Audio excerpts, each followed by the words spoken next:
Mon petit bébé, mon petit bijou d'amour. Tu viens avec papa? Oh, mon petit cœur d'amour. Oh oui, c'est vendredi et le vendredi, on va avec papa à la radio. Oh oui, on va aller en voiture, toi et moi.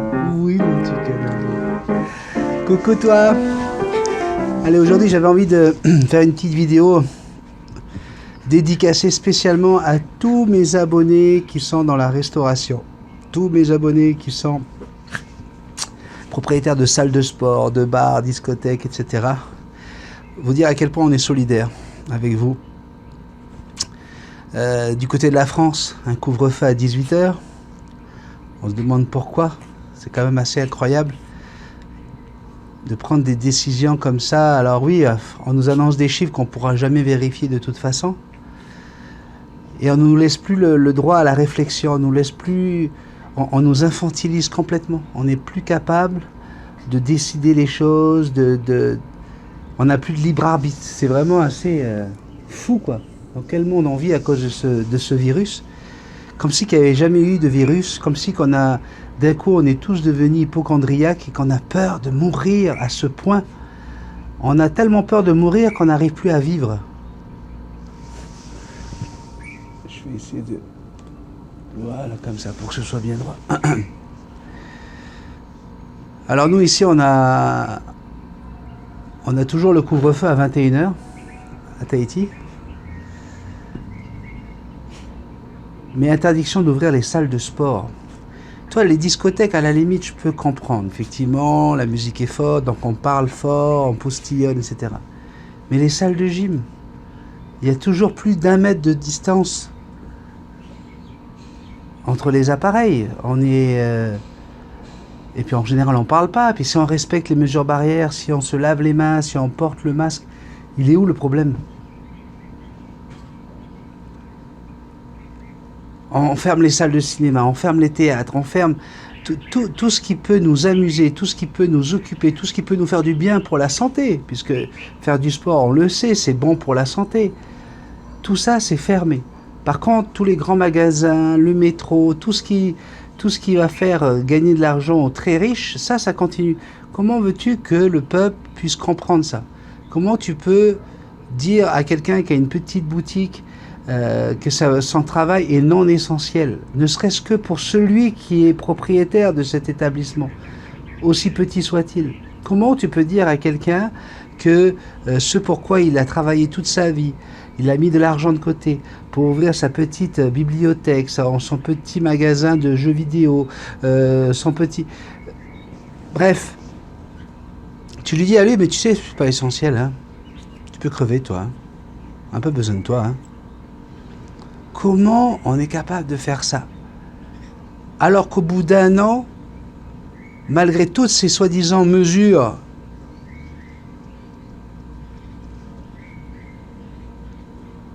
la vie continue, la nature continue à faire ce qu'elle a envie de faire. Et je ne suis pas certain. Alors oui, on a vu avec la Suède que lorsqu'on confinait pas, lorsqu'on portait pas le masque, il y avait plus de morts. Ok. Après, moi, je sais pas. J'ai envie de dire que... Et à un moment donné, ça sert à quoi de vivre? Si c'est pour vivre que ça, quoi. Laissons la nature faire les choses, malheureusement, c'est très dur. On va souffrir. Quand on va perdre un père, une mère, un grand-père, une grand-mère, oui, on va souffrir. Alors là, en France, on nous dit qu'il y a eu, on a battu un record de nombre de morts depuis l'histoire récente de la France. Alors on a 50 000 morts de plus que les 2 dernières années. Mais on ne peut pas imputer ça au Covid, nous dit-on. Il y a plusieurs autres causes qui sont possibles. Mais sur 70 millions d'habitants, je veux dire, il y a tellement, il y a le vieillissement de la population, il y a tellement de choses qui peuvent expliquer aussi que voilà, on a de plus en plus de morts. C'est certain que quand tu as une population qui vieillit à vue d'œil, ben voilà, ça doit arriver. Là, on a une maladie, la nature a décidé de nous punir de tout ce qu'on fait de tout ce qu'on lui fait, hein, tout le mal qu'on fait à la planète avec un virus. Mais encore une fois, la nature fait, entre guillemets, bien les choses, puisque elle s'attaque pas aux plus jeunes, aux enfants, elle s'attaque aux plus faibles, à ceux qui sont malheureusement, qui sont à la porte de partir. Et nous, humains, eh ben, on veut essayer d'aller contre cette nature. On veut essayer de créer des médicaments, des vaccins pour dire non, nous on est capable de tenir. Mais quelque part, est-ce que c'est pas mieux pour le genre humain que les personnes à risque comme moi, hein? Puis encore une fois, moi je suis une personne à risque. Est-ce que c'est pas mieux qu'on parte, quoi? Je pense qu'il y a sujet à réflexion. En tout cas, là où il y a vraiment sujet à réflexion, c'est comment se fait-il qu'on laisse encore les bus, les métros pleins, craqués, les uns collés aux autres. Vous allez n'importe où. Moi, ça me fait rire. Je vais à la poste l'autre jour. On n'est pas plus de 4 à l'intérieur. On n'a pas le droit d'être plus de 4 ou 6, je ne sais plus combien c'est là, dans le petit bureau de poste. Par contre, dehors, on était une trentaine sous le soleil, collés les uns aux autres, quoi. Les gens, ils te collent. Tu as beau les regarder en disant, toi, t'as manqué un épisode ou quoi? Là, t'es encore en 2019 ou le mot distanciation, ça te parle? Tu sais, t'as envie de lui dire.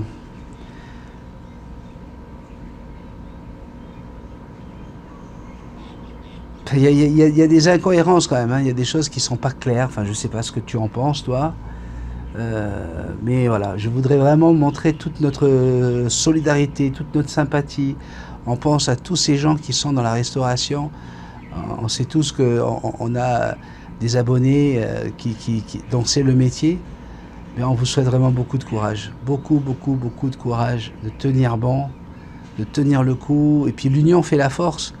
Je pense qu'il va falloir à un moment donné que ça bouge, quoi. C'est pas logique, c'est pas normal qu'on nous permette de manger à la cantine de l'usine, qu'on nous permette de tous s'engouffrer dans un métro pour aller travailler, mais qu'on ne soit plus que des machines. On est des machines pour les riches, pour les gros groupes, pour les gouvernements. On est des machines à travailler, à produire, et on rentre chez soi à 18h et dodo. Allez, ça suffit maintenant. On n'a plus le temps d'aller faire des courses pour nos enfants après le boulot. On n'a plus le temps d'aller décompresser dans une salle de gym. On n'a plus le droit de faire quoi que ce soit puisqu'à 18h, il faut être à la maison. Combien de temps on va laisser ça comme ça, quoi? Combien de temps on va laisser ça comme ça? Alors il y a des personnes qui se sont exprimées à la radio. J'ai fait une émission encore Paroles sans limite, sans tabou et sans frontières. Et il y a un monsieur qui parlait très très bien. Il disait, tu vois, regarde, moi je suis pas un anti-vaccin. Moi les vaccins, j'ai aucun problème avec ça. Mais à partir du moment où ça fait presque un an qu'on nous dit il va falloir tenir jusqu'à temps qu'on trouve un vaccin, avec les mesures barrières, avec le masque, avec la distanciation. Ben, tu l'attends le vaccin. Toi tu te dis, bon ben ça y est, on va être gentil, on va être sage, on va être obéissant. C'est ce qu'il dit, hein, le monsieur. Il dit, puis là, le vaccin arrive et on te dit que ça va encore peut-être prendre un an avant de nous débarrasser de nos masques. Pourquoi est-ce que lorsqu'on aura reçu le vaccin et son rappel, on ne peut pas nous donner un signal ou un papier, un document, peu importe, pour que on nous laisse aller manger à 10 dans un restaurant? Si on a les 10, on a le passeport. Puisqu'on n'est plus, logique, on est moins contagieux ou plus contagieux. Enfin, à quoi ça sert le vaccin, quoi? Si on nous dit aujourd'hui, non, mais parce qu'avec le vaccin, tu peux quand même être contagieux, tu peux quand même attraper le virus, tu peux quand même, alors tu auras une version moins grave, et encore, pour certains cas, c'est possible quand même d'avoir la version grave. Mais alors, c'était quoi la carotte qu'on nous a donnée? C'était une carotte en plastique, une carotte pourrie, pour nous faire tenir un an, pour en fin de compte nous dire, bon, tu vas la bouffer, la carotte, mais tu vas continuer à marcher, hein, mon âne. Eh oui, tu vas continuer à marcher, parce que la carotte, là, c'était juste une carotte, en fait. Et ça, là, ça a fait réagir beaucoup de gens qui ont dit, mais oui, il a raison, c'est vrai, quoi. Merde. On nous a fait miroiter qu'on allait peut-être sortir de cette condition. Et là, en plus, on est en train de nous pendre des variants, alors des variants anglais, variants sud-africains, variants brésiliens, variants japonais. Mais ça n'a pas toujours existé, ça, les variants de virus de la grippe. Tous les ans, on le sait qu'il y a plusieurs variants de la grippe. Alors là, professeur Raoult l'a dit, je vous l'ai dit combien de fois que depuis le début, il y a eu des variants déjà. C'est pas des deuxièmes vagues, des troisièmes vagues, ce sont des nouveaux virus. Mais alors, tout ce que dit Raoult maintenant, c'est oh là là là là là là, moi je sais en radio, là je peux même plus le citer parce que c'est un abruti, c'est un imbécile, c'est un bon à rien, c'est un égocentrique, c'est un mec, il est super fier. Il est fier de quoi? Il a besoin de quoi lui? Avant que le Covid arrive, là je peux te garantir, hein, il n'avait pas besoin de notoriété, il n'avait pas besoin d'argent, il vivait très très bien avec ça et il faisait bien son boulot de sauver des vies. Hein. J'ai envie de garantir toutes les personnes qui parlent en lui de mal. C'est complètement débile, quoi. Demain, c'est comme si tu disais que le savon de Marseille n'est pas efficace pour laver le linge. Le savant de Marseille, parce que il est savant et il est de Marseille. Ça s'écrit pas pareil, mais j'ai trouvé que le jeu de mots était sympa. Je l'ai trouvé sous la douche tout à l'heure. Je dis, il faut que j'arrive à le placer, celui-là. Ouais, je sais, c'est lourd, mais bon, fallait le faire. Non, mais c'est vrai. D'un coup, tu vas dire, oui, voilà, le savon de Marseille, c'est de la merde, ça ne lave pas le linge, c'est pas bon, c'est dangereux, c'est du n'importe quoi. C'est pareil pour Raoult, ça fait 40 ans que le gars, il a prouvé ce qu'il était capable de faire, c'est un des premiers à séquencer le génome, etc., à pouvoir très rapidement nous donner des vrais chiffres, et à cause de ce Covid, lui, ça y est, il passe pour un moins que rien, pour un imbécile, pour un charlatan. Mais c'est quoi cette histoire-là? Dans quel monde on vit là? On arrive à un stade où on ne peut plus rien croire. On peut plus rien croire. On peut plus croire en personne. Tu veux faire confiance au gouvernement, puis tu te rends compte que le ministre de la Justice, le garde des Sceaux, est impliqué dans la corruption. Tu te rends compte qu'un autre ministre, pareil, il a détourné de l'argent, il a piqué des jetons alors qu'il était à l'époque directeur des autoroutes de France. On a élu un président, M. Sarkozy, pendant des années. Je lui ai fait confiance personnellement. Et là, tu apprends qu'il est impliqué dans des crimes, quoi, en fait. Il a touché de l'argent du crime. On fait comment? On fait comment? Alors, on a notre Jean-Marie Bigard qui devient de plus sérieux lorsqu'il veut se présenter pour 2022, mais à la limite, ce mec-là, enfin moi j'adore Jean-Marie Bigard, j'adore l'humoriste, mais quelque part, est-ce que c'est pas mieux d'avoir un Jean-Marie Bigard qui est un homme qui a du cœur, un homme qui sait partager, un homme qui vient de loin, un homme qui a vécu ce que c'est que d'être orphelin, un homme qui a vécu des choses très très dures. En plus il est diabétique comme moi, donc ça c'est un point commun. Tu te demandes quoi. Hein, les gens se moquent, bien sûr. Hein, les gens disent mais n'importe quoi, on votera jamais pour lui. On avait dit la même chose de Coluche à l'époque. Hein. N'empêche, c'est pas un président de la République qui a mis en place les Restos du Cœur. Hein, quand tu penses à tout cet argent dépensé dans la Pacifique, dans la Française des Jeux, tous ces milliards qui sont donnés à une seule personne. Okay, alors qu'on pourrait très très bien, moi j'en suis persuadé, peut-être diviser chaque cagnotte par deux et la deuxième partie la redistribuer pour des pauvres, pour des gens dans le besoin, pour des familles qui ne peuvent pas s'en sortir, etc. Voilà quoi, il faut un Coluche, pour penser comme ça, pour arrêter de toujours être à la merci de l'oligarchie, des GAFA et de tous les pharmaceutiques, etc., etc. Il faut quelqu'un d'autre. Alors pourquoi pas un Bigard? Moi je sais pas, un Bigard. Moi, de toute façon, t'es président, hein, t'es une marionnette, hein. T'es une marionnette quand t'es président. Après, c'est à toi d'être bien entouré pour justement prendre les bonnes décisions et bien t'en sortir. Donc, est-ce que ça pourrait être pire avec un humoriste au pouvoir, au gouvernement? Regarde, ils ont bien eu Trump aux États-Unis. Un gars de télé,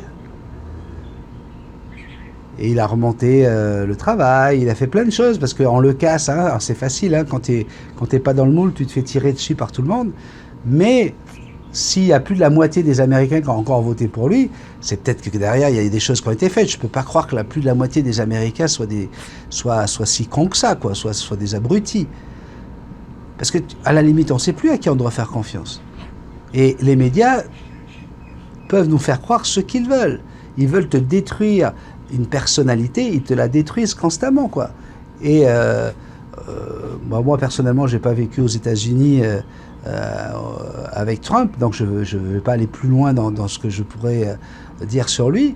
Mais je me dis, attends, si tu as autant de gens et des gens qui ont fait des grandes études, qui veulent quand même, qui étaient d'accord pour qu'ils reviennent au pouvoir, c'est peut-être qu'il y a eu des choses qui se sont passées. La seule période quand même où il n'y a pas eu d'Américains qui a été tué à la guerre, par exemple, tu vois. Ça, on n'avait pas vu ça depuis presque une dizaine de présidents.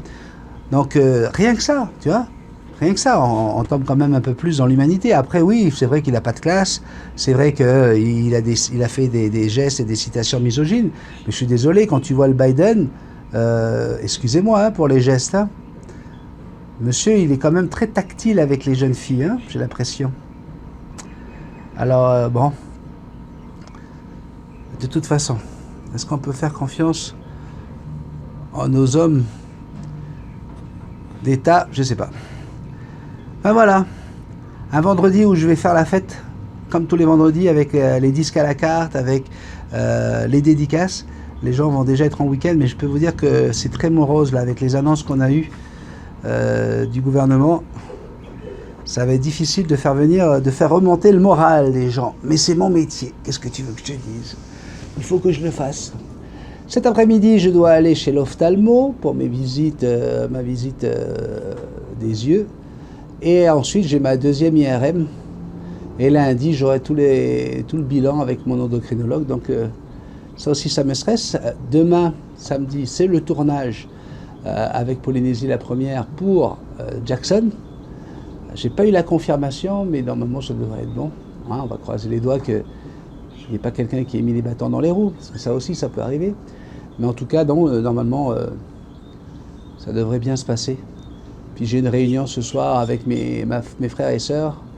On doit prendre des décisions pour mon papa. Alzheimer est en train de devenir de plus en plus compliqué. Et il va peut-être falloir qu'on trouve un endroit où il va pouvoir être tout le temps entouré de personnes dans une maison médicalisée. Donc voilà, c'est une grosse décision à prendre. Mais on est obligé pour sa sécurité parce que il se sauve régulièrement, il part de la maison et on a peur qu'un jour on ne le retrouve plus.